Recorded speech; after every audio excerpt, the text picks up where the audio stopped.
Okay, this ends Genesis chapter 22. Now, there's actually about 4 more verses. I ended at 19, but there's actually 20 through 24. And the reason why I skipped that is there's a lot of names in there, and I don't want to pronounce them wrong.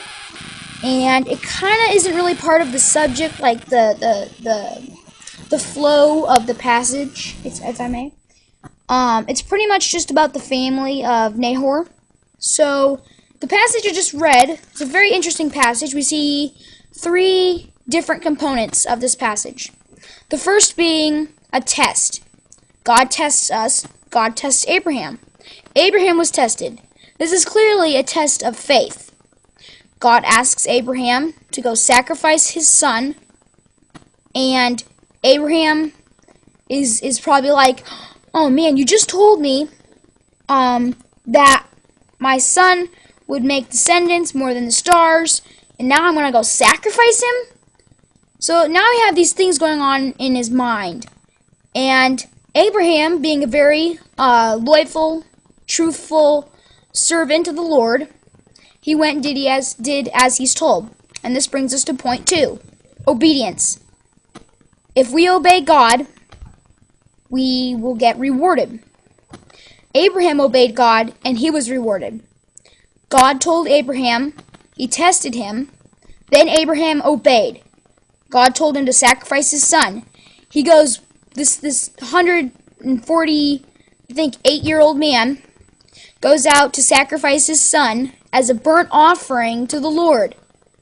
And if that isn't loyal, if that isn't trusting your leader, then I don't know what is. Because you have to have a lot of gut to do that. Clearly, Abraham was a very, very truthful servant of the Lord.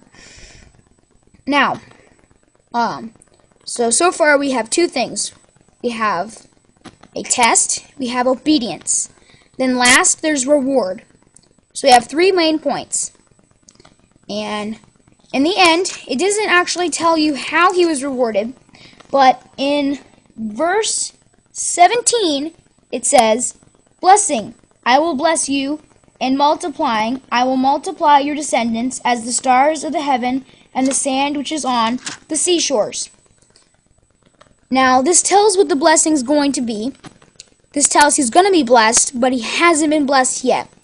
And God does keep his promises. And we can see this in many other instances. So we can just assume that Abraham's being blessed.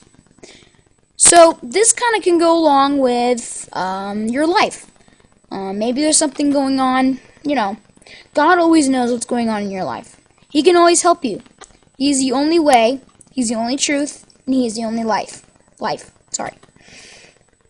So, I can read a lot of passages, and they always seem to point to Christ.